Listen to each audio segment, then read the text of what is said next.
إن الحمد لله نحمده ونستعينه ونستغفره ونعوذ بالله تعالى من شرور أنفسنا ومن سيئات أعمالنا من يهده الله فلا مضل له ومن يضلل فلا هادي له وأشهد أن لا إله إلا الله وحده لا شريك له وأشهد أن محمدا عبده ورسوله يا أيها الذين آمنوا اتقوا الله حق تقاته ولا تموتن إلا وأنتم مسلمون يا أيها الناس اتقوا ربكم الذي خلقكم من نفس واحدة وخلق منها زوجها وبث منهما رجالا كثيرا ونساء واتقوا الله الذي تساءلون به والأرحام إن الله كان عليكم رقيبا يا أيها الذين آمنوا اتقوا الله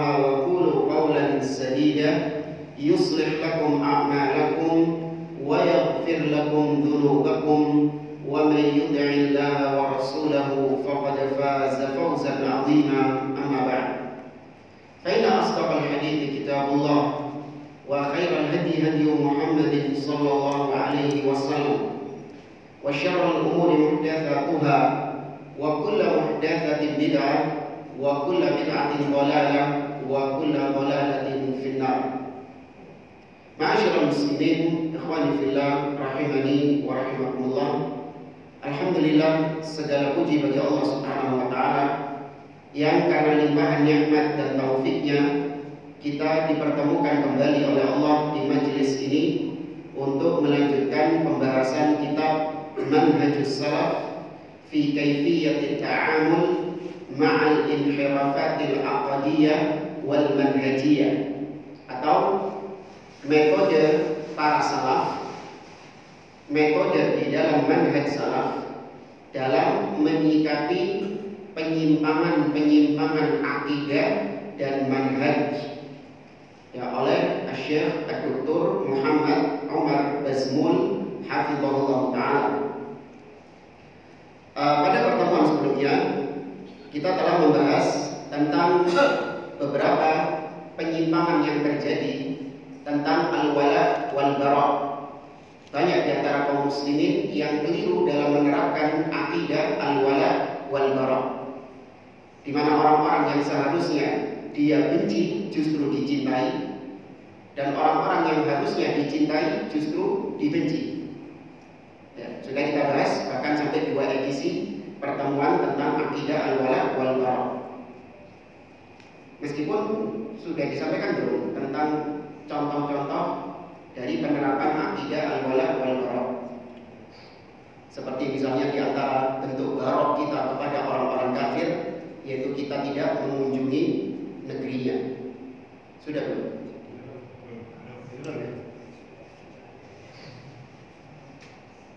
Di sini kita ringkaskan dari apa yang disampaikan oleh Syekh Shalih bin Fauzan Al-Fauzan hafizahullah ta'ala.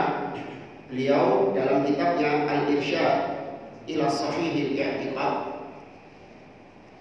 beliau membahas tentang al-wala wal bara.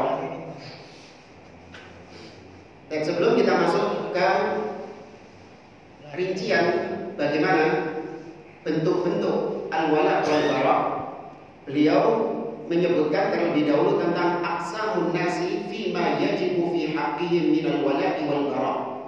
Tingkatan-tingkatan manusia dalam al-wala wal bara, artinya golongan-golongan manusia, siapa yang harus kita berikan wala dan siapa yang harus kita berikan bara secara umum. Dibagi menjadi 3 golongan. Yang pertama, man yuhabbu mahabbatan khalisatan la mu'adata ma'aha, yaitu golongan orang-orang yang wajib untuk kita cintai, tidak boleh ada kebencian sedikit pun kepada golongan ini. Siapa kira-kira kalau disebutkan manusia atau orang-orang yang wajib untuk kita cintai, bahkan gak boleh kita membencinya? Ada yang lebih tinggi dari itu dulu. Ya, Rasulullah satu orang. Rasulullah ini kelompoknya golongan apa? para nabi dan rasul. Ya, Rasulullah termasuk di dalamnya.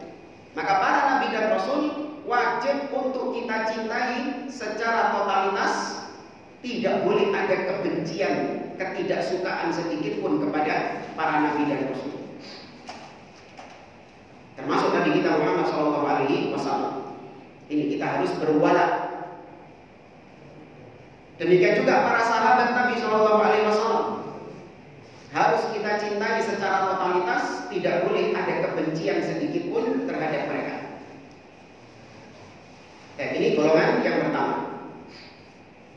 Dan kemudian dia menyebutkan dalil-dalilnya, kita lewati saja. Jadi kalau yang mau PDF-nya bisa kopikan. Kemudian golongan yang kedua, man yubghad wa yu'ada bughdhan wa mu'adatan khalisin la mahabbata wa la muwalata ma'ahuma. Yaitu sebaliknya, golongan yang wajib untuk kita benci, wajib untuk kita musuhi, tidak boleh ada kecintaan, loyalitas kepada mereka sedikit pun. Siapa kira-kira? Al-kufar, orang-orang kafir, seperti yang kita singgung pada pertemuan yang lalu. Ya, namun sudah sering kita tekankan, nanti jangan gagal paham. Kita menebarkan kebencian kepada orang kafir, ya wajib membenci orang kafir. Namun tidak boleh apa? Membolimi, bukan cuma membunuh. Jangan dikhususkan membunuh, membolimi. Ya, segala bentuk perbuatan zalim, meskipun kepada orang kafir itu dilarang. Bahkan harus berbuat adil, berbuat baik kepada mereka. Namun hati tetap membenci apanya? Kekafirannya. Tidak ridho dengan kekafirannya, tidak support dengan kekafirannya. Dan golongan yang ketiga, man yuhab min wajhin wa yubghad min wajhin. Golongan yang ketiga adalah golongan orang-orang yang kita cintai dari satu sisi, tapi kita benci dari sisi yang lain. Kalau yang pertama tadi kan kita cintai secara total. Golongan kedua kita benci secara total. Nah, golongan ketiga ini kita cintai dari satu sisi, tapi sisi yang lain kita benci. Siapa kira-kira? Keluarga kita. Ahlul bid'ah. Keluarga kita. Tuh, keluarga kita. Kenapa? Kita cintai. Kalau kadang-kadang mereka kafir juga. Terlalu umum itu. Maksudnya sifat yang membedakan. Tadi betul ahlul bid'ah. Terus? Munafik. Ahlul hawa atau pengekor hawa nafsu sama ahlul bid'ah juga. Maksiat, nah, fasik. Orang-orang fasik atau pelaku maksiat, tapi dia masih Islam, masih mukmin. Maka kita cintai dari sisi keislamannya, dia masih muslim. Namun kita benci dari sisi kemaksiatannya, dari sisi kebid'ahannya. Ya, orang-orang fasik atau pelaku maksiat. Selama mereka masih muslim, maka di situ kita cintai dari sisi keislamannya dan kita benci dari sisi kemaksiatannya. Ya, ini golongan yang ketiga. Emang ada orang yang kita cintai dari satu sisi dan kita benci dari satu sisi? Ada banyak. Bahkan orang-orang di sekitar kita juga kita terapkan hal itu. Ya, berapa banyak orang-orang, teman-teman kita, sahabat kita, bahkan tadi keluarga kita, ada yang kita cintai dari satu sisi karena dia ini orang yang soleh, dia ini rajin ibadah, di atas sunnah, di atas tauhid, kita cintai itu. Tapi dari sisi muamalahnya saya nggak suka sama dia. Ya, pokoknya kalau utang angin gitu. Dari sisi itunya nggak suka dia. Ya. Dari sisi itunya nggak suka. Tapi dari sisi keimanannya, dari sisi ketakwaannya, kesolehannya, saya cintai, saya support, saya dukung. Saya tidak membenci dia dari situ, tapi saya benci dia dari sisi muamalah maliyah, muamalah harta. Ya. Kalau kedermawanan kita cintai. Itu ya pembagian golongan. Kemudian kita masuk pada pembahasan tadi, yaitu contoh-contoh kasus-kasus al-wala wal bara. Dimulai dari barok dulu. Dimulai dari barok dulu. Di antara bentuk barok adalah at-tasyabbuh bihim fil malbas wal kalami wa ghairihima. yaitu kita tidak boleh tasyabbuh. Ini bentuk barok kita kepada orang-orang kafir. Kita tidak tasyabbuh dengan mereka, menyerupai mereka. Ya. Nabi SAW bersabda dalam hadisnya yang terkenal, "Man tasyabbaha biqaumin fahuwa minhum." Barang siapa yang menyerupai suatu kaum, maka dia termasuk dari kaum tersebut. Yang menyerupai di sini adalah menyerupai yang menjadi ciri khas mereka. Jadi kalau itu bukan ciri khas mereka, maka itu tidak dikatakan sebagai tasyabbuh. Kita pakai baju, orang kafir juga pakai baju. Wah, tasyabbuh dong. Terus gimana? Telanjang, biar nggak tasyabbuh. Ini bandel ini. Itu bukan ciri khas mereka. Orang kafir pakai mobil. Apakah kalau kita pakai mobil juga tasyabbuh? Orang kafir pakai HP, ya orang kafir pakai motor, orang kafir pakai jam tangan. Apakah kalau kita pakai itu semua maka tasyabbuh? Tidak. Ya, tasyabbuh yang menjadi ciri khas mereka. Atau tasyabbuh dengan ibadah-ibadah mereka, menyerupai peribadahan-peribadahan mereka, seperti gaya beribadahnya para orang-orang Nasoro, rahib-rahib Nasoro, di mana sebagian mereka tidak mau dengan kenikmatan duniawi. Tahu biarawan ini nggak mau nikah, nggak mau keluar rumah, nggak mau makan makanan enak, pokoknya hidupnya di mana? Gereja. Ya. Ada di antara sebagian kaum muslimin yang menerapkan gaya hidup atau gaya beribadah seperti ini. Namun dengan bungkus apa? Apa kalau di Islam? Dibungkus dengan istilah apa? Ini tawadhu atau zuhud. Dibungkus dengan zuhud. Nggak mau kemewahan. Ya, bajunya harus yang compang camping. Apik sitik ngono, wah gak zuhud ini. Kelambine apik. Ya kan suwek-suwek, umel, ya kan batet manggul. Ya. Pakai jam tangan, wah gak zuhud ini. Ya, pakai motor, wah gak zuhud ini. Makan makanan enak, wah gak zuhud ini. Padahal itu halal atau haram? Dihalalkan. Allah mengatakan dalam surat Al-A'raf, "Qul man harrama zinatallahi allati akhraja li'ibadihi wat-thayyibati minar rizq." Katakanlah, siapa yang berani mengharapkan perhiasan-perhiasan, kenikmatan-kenikmatan yang Allah keluarkan bagi hamba-hambanya. Ya, tidak boleh ada yang mengharapkan kecuali Allah Subhanahu wa taala. Tapi tadi gaya ibadahnya sama seperti orang-orang Nasrani. Kemudian juga tasyabbuh dalam akidah. Ya, tasyabbuh dalam akidah. Kalau orang-orang kafir akidahnya menuhankan Nabi, maka di antara kaum muslimin juga ada yang meniru, yaitu memposisikan Nabi Muhammad SAW sejajar dengan Allah Subhanahu wa taala. Di mana mereka berdoa meminta kepada Nabi SAW atau kepada wali-wali, kuburan-kuburan keramat. Nah, ini tasyabbuh dengan orang-orang kafir yang mereka berbuat syirik kepada Allah SWT. Maka di antara bentuk barok yaitu kita tidak tasyabbuh dengan mereka. Kemudian yang kedua, di antara bentuk barok kepada mereka, al-iqamatu fi biladihim wa 'adamul intiqali minha ila biladil muslimin li ajlil firari bid-din. Di antara bentuk barok kita adalah kita tidak tinggal di negeri-negeri orang-orang kafir, ya, dan juga kita tidak mau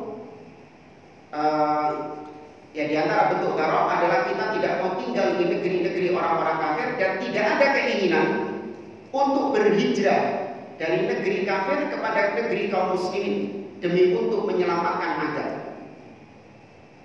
Ya, maka tinggal di negeri-negeri kafir itu termasuk bentuk loyal kepada mereka, bukan bentuk barok. Ya, justru itu bentuk loyalitas kepada mereka. Ya, karena hijrah dari negeri kafir ke negeri kaum muslimin itu tetap ada sampai hari kiamat demi untuk menyelamatkan agama. Ya, demi untuk menyelamatkan agama. Antum tahu kenapa Ashabul Kahfi kok bisa sampai terjebak di dalam gua? Kok bisa sampai tidur? Menyelamatkan agama mereka dari negeri, dari kaumnya. Ya, kaumnya yang berbuat syirik dan mereka yang bertauhid kepada Allah. Kalau mereka tinggal di negeri yang seperti itu, maka mereka juga khawatir akan tertular dengan kesyirikannya, terwarnai dengan kesyirikannya. Maka demi untuk menyelamatkan agamanya, mereka pergi dari negerinya itu. Ya, mereka pergi dari negeri tersebut.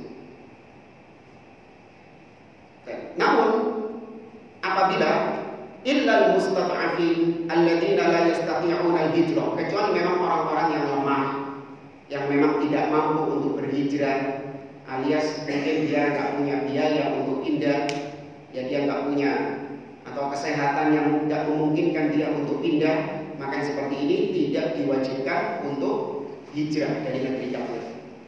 Ya, demikian juga kalau seorang muslim tinggal di negeri kafir, keberadaannya di negeri itu membawa maslahat dakwah, di mana dengan adanya dia di situ, maka banyak orang-orang kafir yang mulai mengenal Islam, banyak orang-orang kafir yang mulai masuk Islam. Ya, maka yang seperti ini tidak disarankan untuk hijrah, namun dia tetap tinggal di situ sepanjang syiar-syiar agama, ya ibadah bisa dia kerjakan, ya tidak dilarang di negeri kafir tersebut, maka tidak mengapa. Ya, tapi naudzubillah kalau kita lihat di negeri-negeri Eropa misalnya, banyak di antara kaum muslimin yang tidak bisa menjalankan agama mereka karena dilarang di situ. Ya, seperti sebagian negara-negara itu melarang wanita-wanita untuk berjilbab, ya nggak boleh katanya. Yang seperti ini wajib dia kalau sudah punya kemampuan untuk hijrah, ya demi untuk bisa menjalankan perintah syariat. Kemudian yang ketiga, di antara bentuk bara' as-safar ila biladihim li gharadin nuzhati wa mut'atin nafs, yaitu kita tidak safar, ngelencer, tamasya ke negeri-negeri kafir cuma dalam rangka untuk tadi bertamasya, bersenang-senang, ya, atau apa istilah kita sekarang? Healing. Healing. Ya, tidak boleh. Illa inda darurah, kecuali kalau memang ada keperluan darurat. Boleh safar ke negeri kafir seperti apa? Kal ilaj, seperti untuk pengobatan.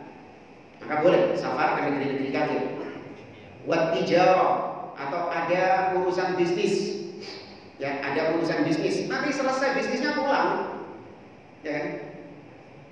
Wat ta'lim, atau dalam rangka untuk belajar ilmu yang di negeri Islam tidak ada ilmu tersebut, dan ilmu itu dibutuhkan di negeri Islam. Seperti ilmu apa? Kedokteran misalnya.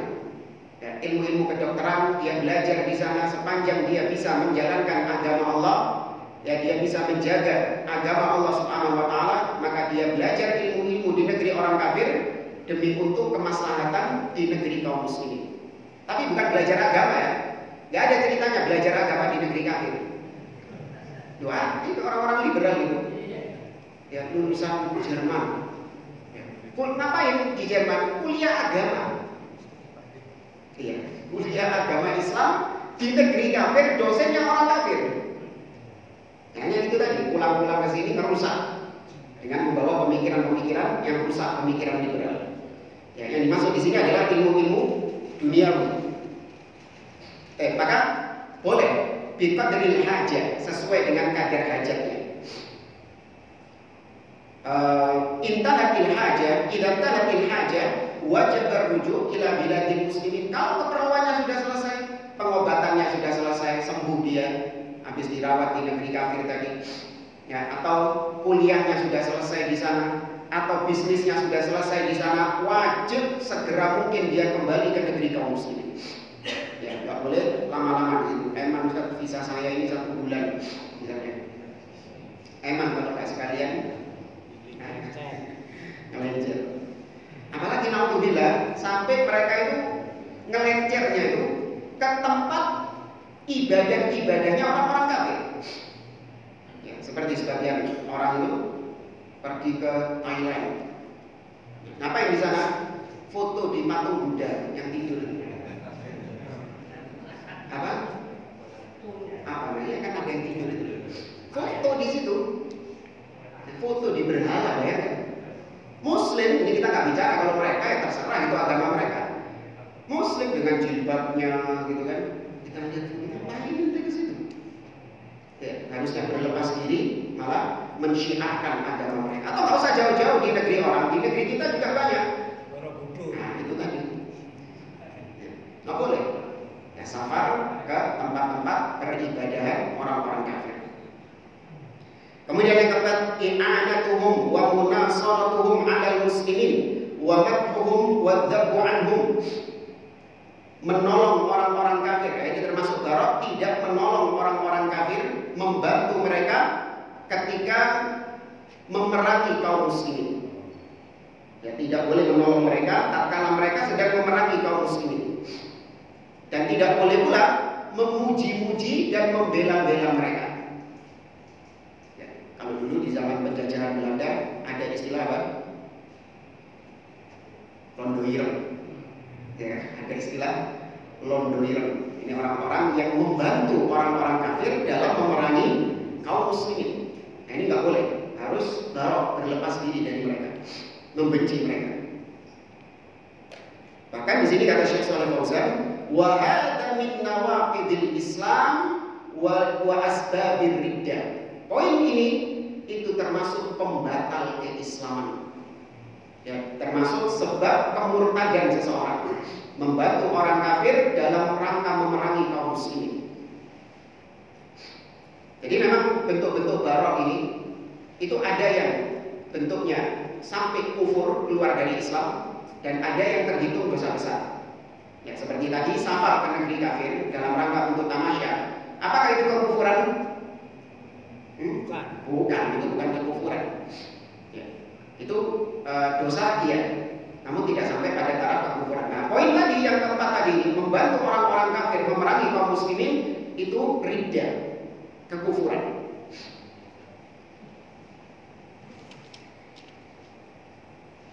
Kemudian yang kelima, al-isti'anatu bihim wa thiqatu bihim wa tawliyatuhum al-manasib allati fiha asrarul muslimin wa ittikhaduhum bitanatan wa mustasyarin.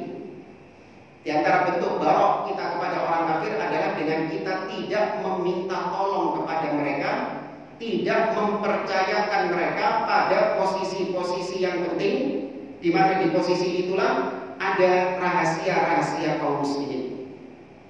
Ya, ada rahasia-rahasia kaum muslimin. Misalnya kalau di negeri Islam, maka nggak boleh. Kemudian ada pejabat-pejabat yang di situ mengetahui rahasia-rahasia kaum muslimin, yang diangkat di situ adalah orang kafir. Nggak boleh. Atau misalnya diangkat sebagai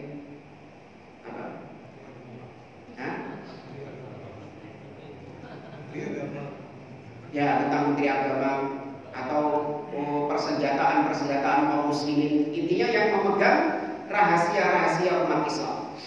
Ya, jabatan-jabatan penting rahasia umat Islam. Maka ini nggak boleh dari kalangan orang-orang kafir. Ya.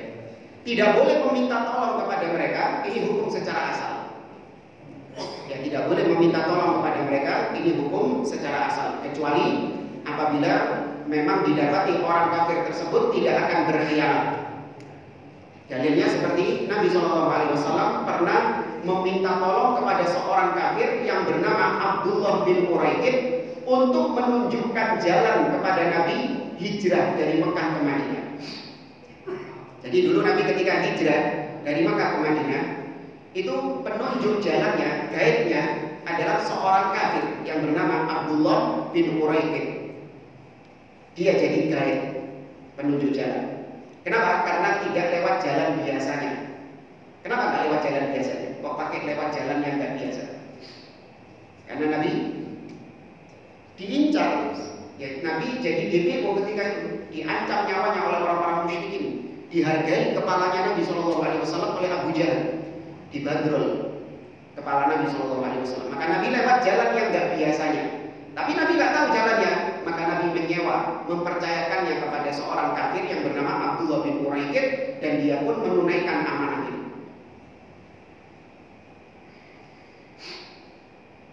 Kemudian yang keenam, nah ini yang susahnya, awas.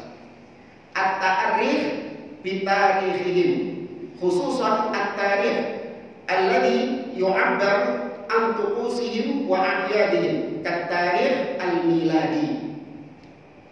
Kira-kira dari bahasa Arabnya tadi tahu apa ini? Hah? Apa ini? Hah? Tarikh apa tarikh? Sejarah. Bukan. Penanggalan.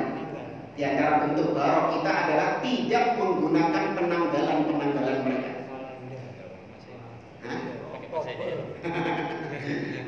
Saya ada penjelasannya. Masih bingung di sini. Ya. Dan secara asal umat Islam itu punya tarikh sendiri, punya kalender sendiri. Dan kita harusnya menggunakan kalender tersebut karena agama kita itu berputar di atas penanggalan Hijriah. Tidak ada dalam agama kita itu syariat yang pakai Masehi itu nggak ada. Coba sebutkan. Apa syariat yang hitungnya itu pakai Masehi? Ada? Nggak ada. Semua hitungnya pakai Hijriah. Antum punya harta sudah sampai nisab, apakah langsung dikeluarkan zakatnya? Enggak, nunggu apa?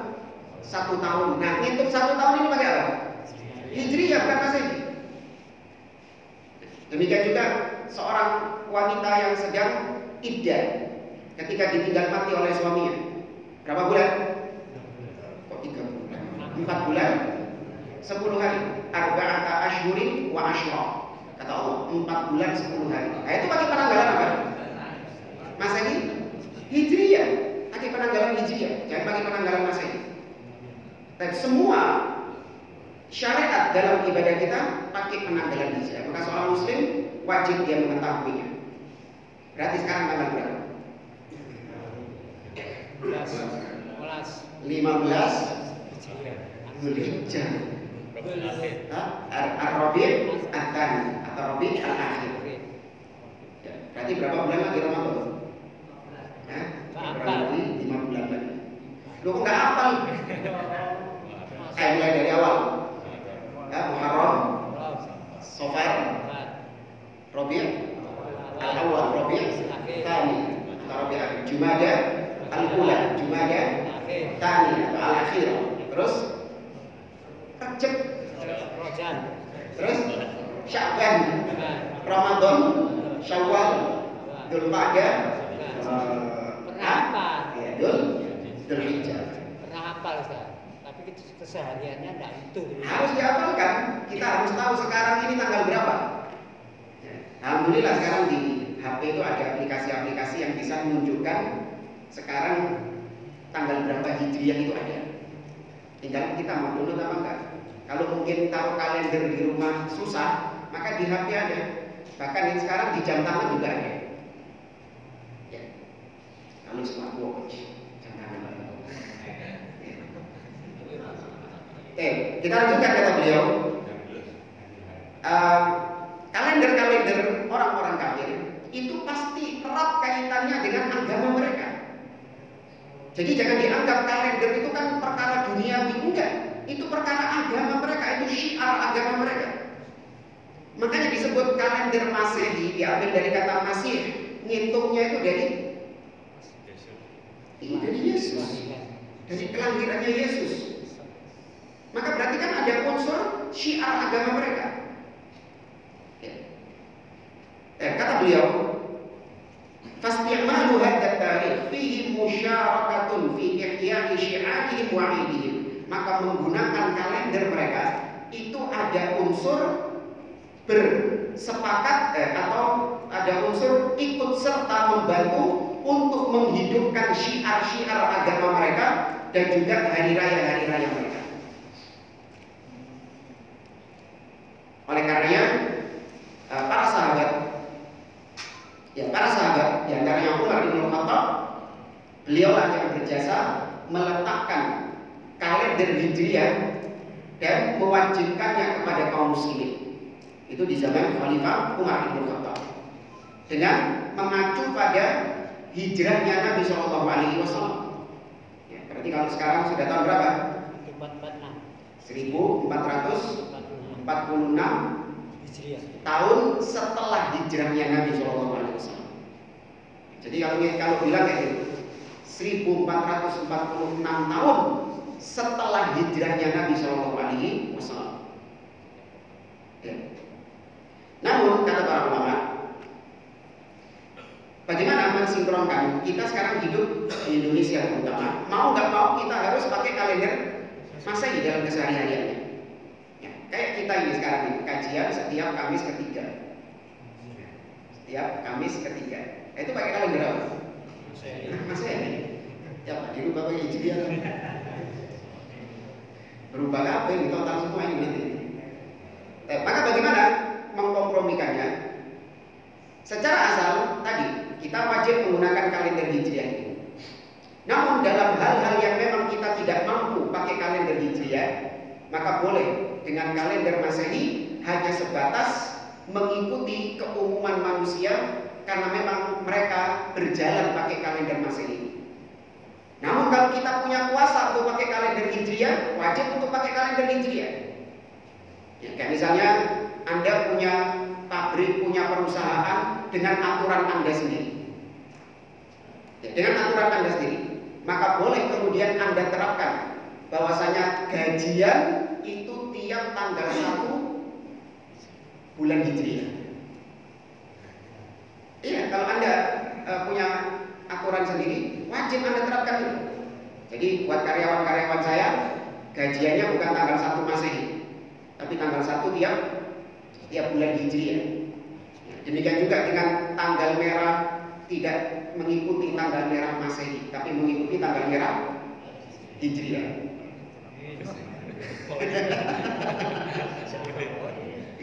Ya, tapi dikasih inilah, dikasih apa namanya, bonus lah, ya kan, kasih bonus lah. Ya. Tetapi intinya kita wajib mensyiarkan Hijriah ini ya Pak. Ya, jadi umat Islam dibiarkan buta terhadap kalendernya. Coba sekarang kalau kita lihat umat Islam bahkan lebih familiar dengan Januari, Februari, Maret daripada Muharram, Safar, Rabiul Awal. Disuruh ngurutkan saja. Iya, masih, kalaupun apal juga masih nyandet-nyandet pedot-pedot. Tapi kalau Januari, Februari cepat. Iya. Jadi ya rinciannya ya. Jadi dipakai hanya sebatasnya saja karena memang manusia keumuman berjalan pakai kalender Masehi. Ya, namun kalau kita punya kesempatan untuk pakai kalender Hijriah, wajib pakai kalender Hijriah. Kemudian yang ketujuh, musyarakatuhum fi a'yadihim aw musa'adatuhum fi iqamatiha aw tahni'atuhum bi munasabatiha aw huduru iqamatiha. Di antara bentuk barok kepada orang kafir adalah tidak ikut serta dalam hari raya mereka, membantu mereka dalam perayaan-perayaan hari raya mereka, ibadah-ibadah mereka, atau tahni'ah, mengucapkan selamat atas apapun dalam ibadah mereka, dan hadir, tidak ikut hadir melok dalam acara-acara keagamaan mereka. Mau Natal, mau tahun baru itu agama ya. Jangan dianggap itu bentuk perkara duniawi, enggak, itu perkara agama. Iya, tahun baru itu perkara agama. Orang-orang bilang, oh sudah Ustaz, kalau Natal perkara agama, tahun baru bukan agama. Enggak, tahun baru agama. Satu paket itu. Ya, nyanyinya saja satu paket kok. We wish you Merry Christmas and Happy New Year. Jadi satu itu nyanyiannya itu.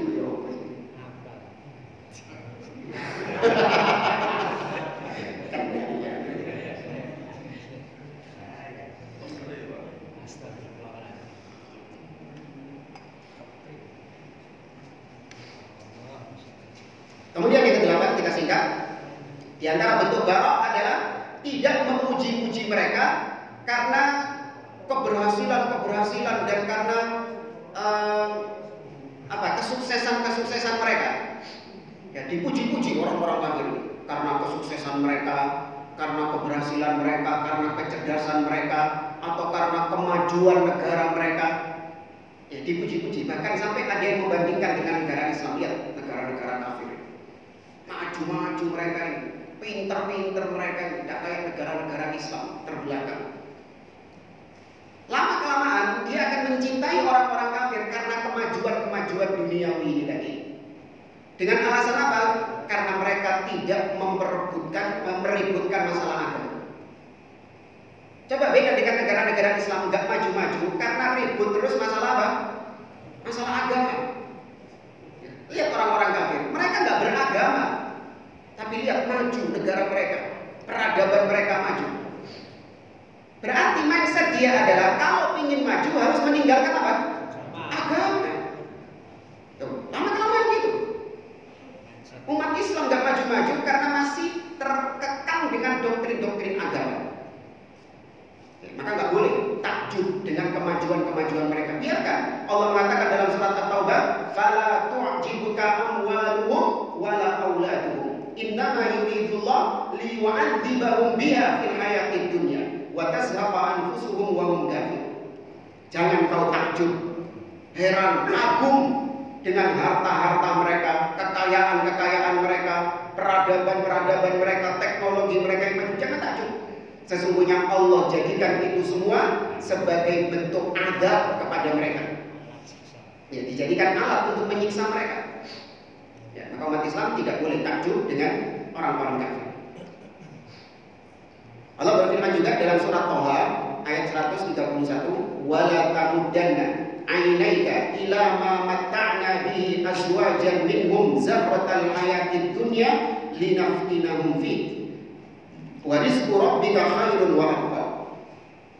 Kata Allah, dan jangan sampai pandanganmu wahai Muhammad itu menoleh kepada mereka gara-gara kenikmatan-kenikmatan yang ada pada mereka. Ya, gara-gara kemajuan-kemajuan yang ada pada mereka dari kehidupan dunia ini. Linaftinahum fi, di mana kami timpakan itu kepada mereka untuk memfitnah mereka. Apa memfitnah di sini? Menguji mereka. Ya. Wa rizqu rabbika khairun wa abqa. Rizki dari Rabbmu itu lebih baik daripada apa yang mereka dapatkan.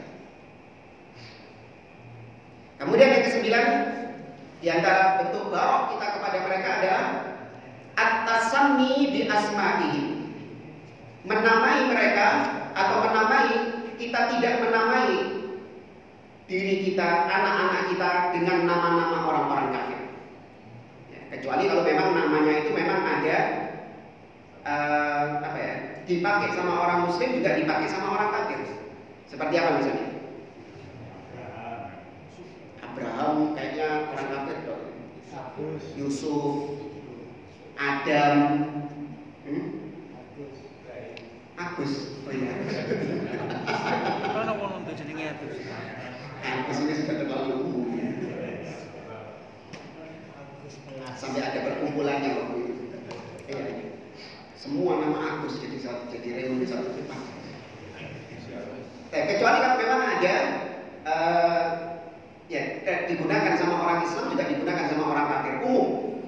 Tapi kalau itu adalah nama khas mereka, di mana kaum muslimin tidak ada yang pakai nama-nama itu kecuali yang mu'alaf ya, belum ganti nama. Ya, maka nggak boleh seorang muslim menamai dengan nama-nama tersebut. Seperti Fransiskus, Paulus, Benediktus, yang kus, Manuel, Agus itu tadi. Immanuel. Ya, kecuali kalau mu'alaf, ya mu'alaf juga belum ganti nama, beda lagi. Karena ganti nama ribet juga, apalagi sudah usia berapa ganti nama ini banyak yang diurus ya. Sudah masuk belum? Kemudian yang ke-10, al-istighfaru lahum wa tarahum alaihim. Di antara bentuk barok kita adalah kita tidak beristighfar, minta ampun kepada Allah atau tarahum, mengucapkan rahimallah kepada orang-orang kafir yang mati. Allah mengatakan dalam surat At-Taubah, "Maka lin nabi wal ladzina amanu ay yastaghfiru lil musyrikin walau kanu uli qurba min ba'di ma tabayyana lahum annahum ashabul jahim." Tidak layak bagi seorang nabi dan juga orang-orang yang beriman untuk memintakan ampun kepada Allah bagi orang-orang musyrikin, orang-orang kafir yang mati di atas kekafiran, meskipun mereka adalah karib kerabatnya sendiri. Jadi nggak boleh kemudian menyebutkan ya John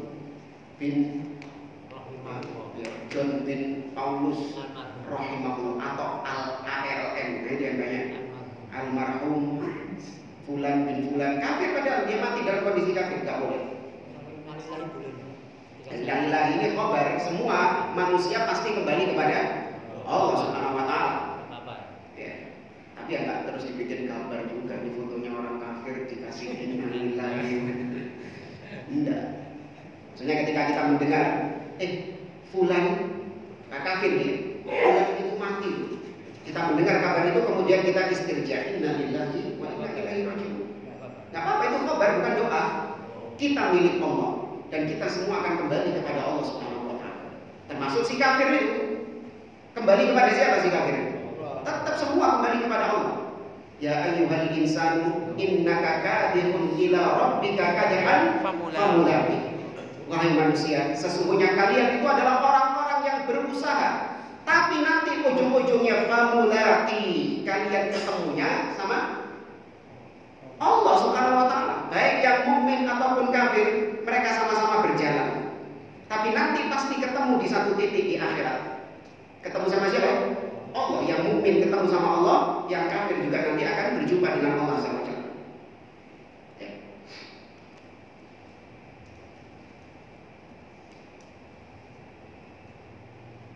Dan berarti kalau secara ringkasnya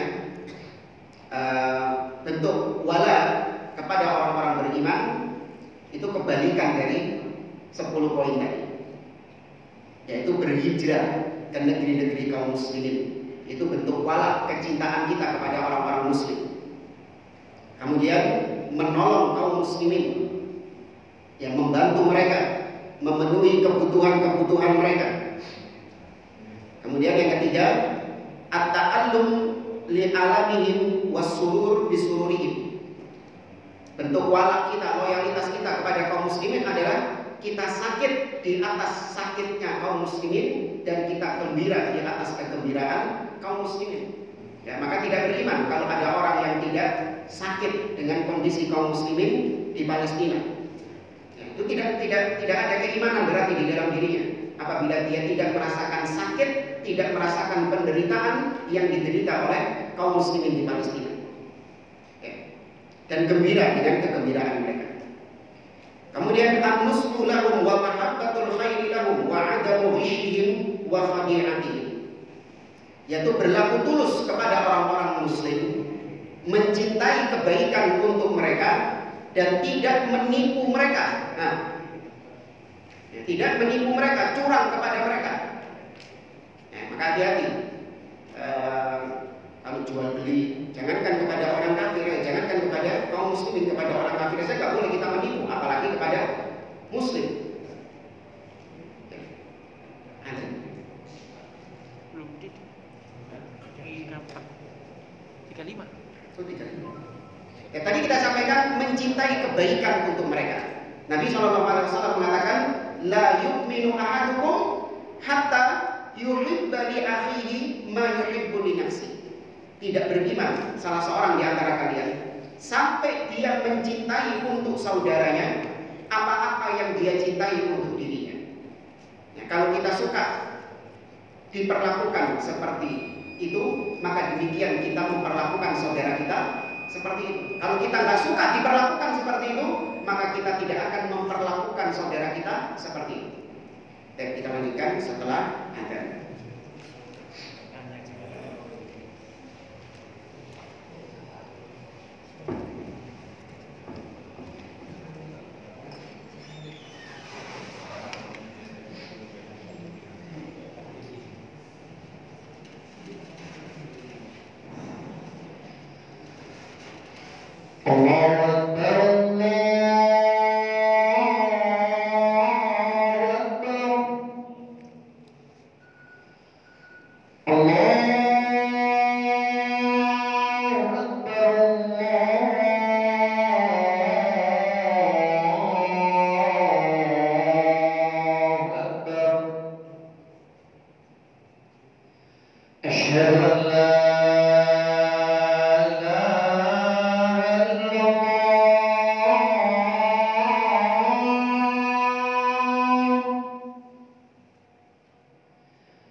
Hayya 'alas shalah.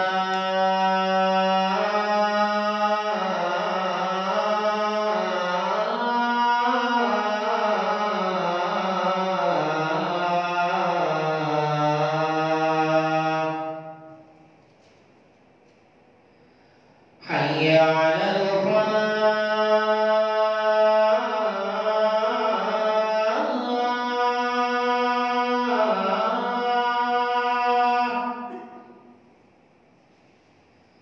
Hayya 'alal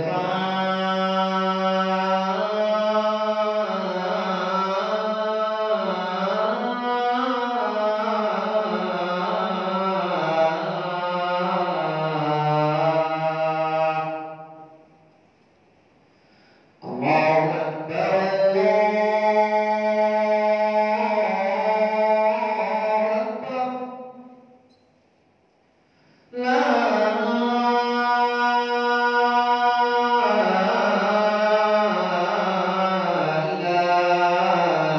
illallah.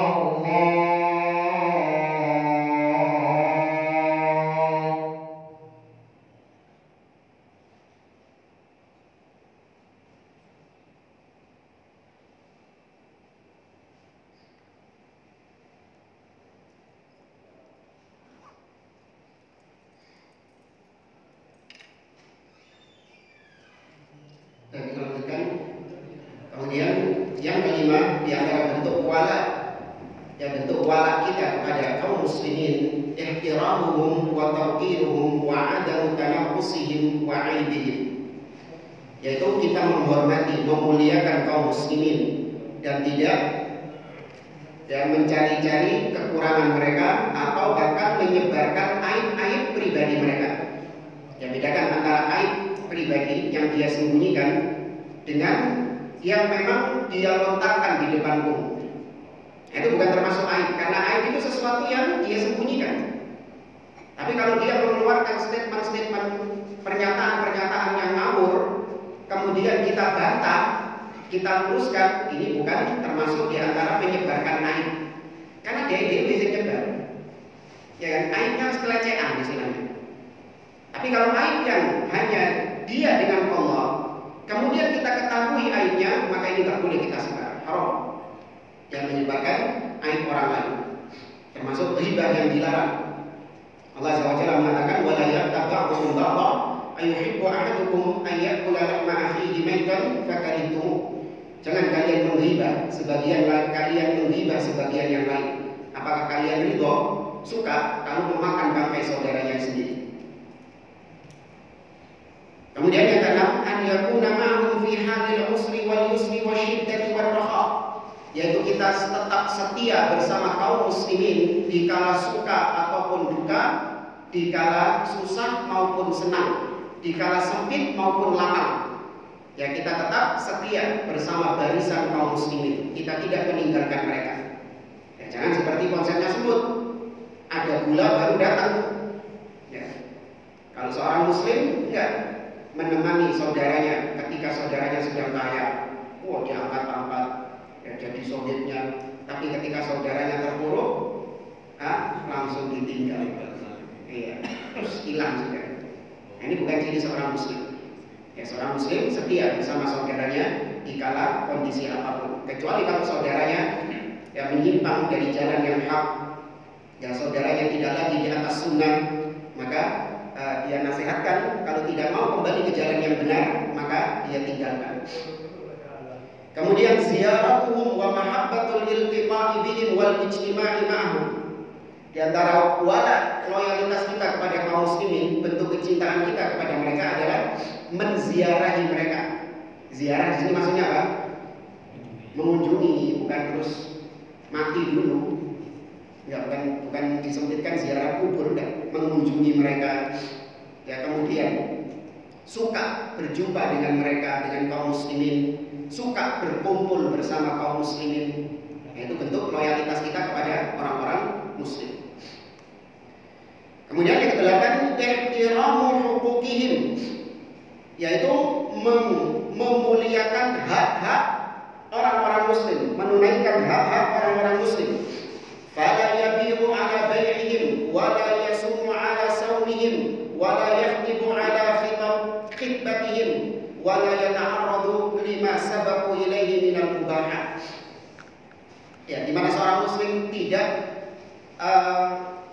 tidak menjual di atas jualan saudaranya, tidak mengkhidbah di atas khidbah saudaranya. Ya, intinya seorang muslim menjaga hak muslim lainnya. Dan termasuk kezaliman di antara sebagian kaum muslimin yaitu mengganggu saudaranya muslim yang lain dengan gangguan-gangguan yang banyak kita dapati di negeri kita. Entah dengan suara yang kencang, sonor, alhamdulillah itu zalim.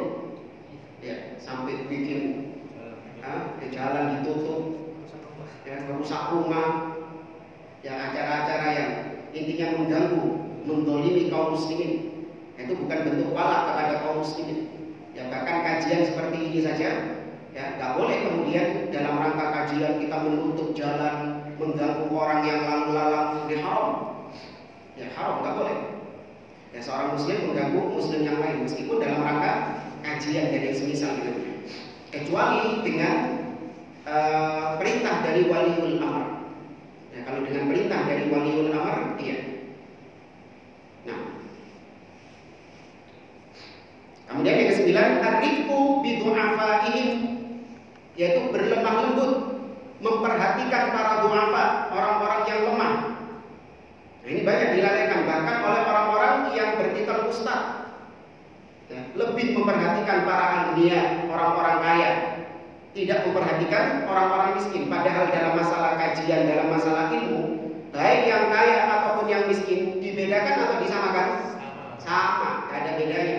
Yang kaya harus VIP, ya, yang miskin sana agak jauh, ya. Atau berbayar, ya, khusus buat kajian orang-orang kaya di hotel mewah, hotel berbintang dengan membayar tiket sekian juta.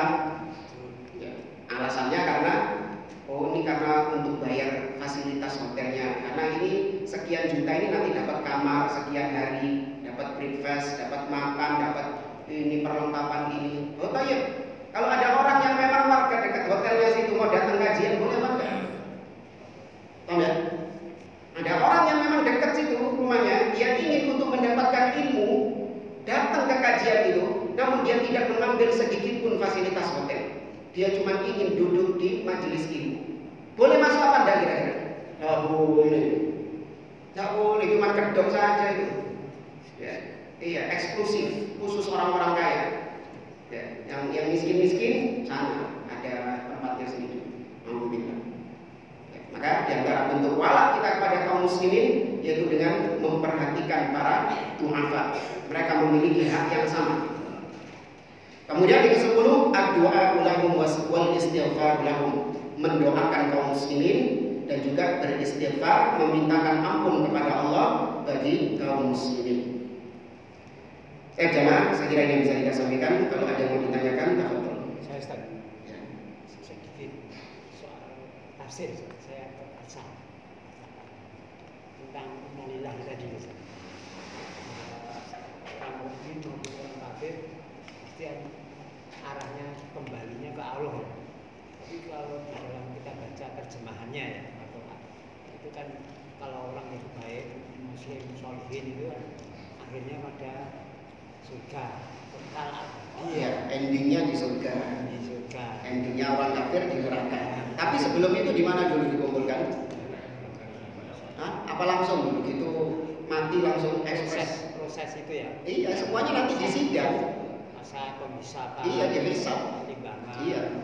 Berjumpa kepada Allah maksudnya adalah yaitu mereka akan disidang oleh Allah Subhanahu wa taala, akan dihisab oleh Allah.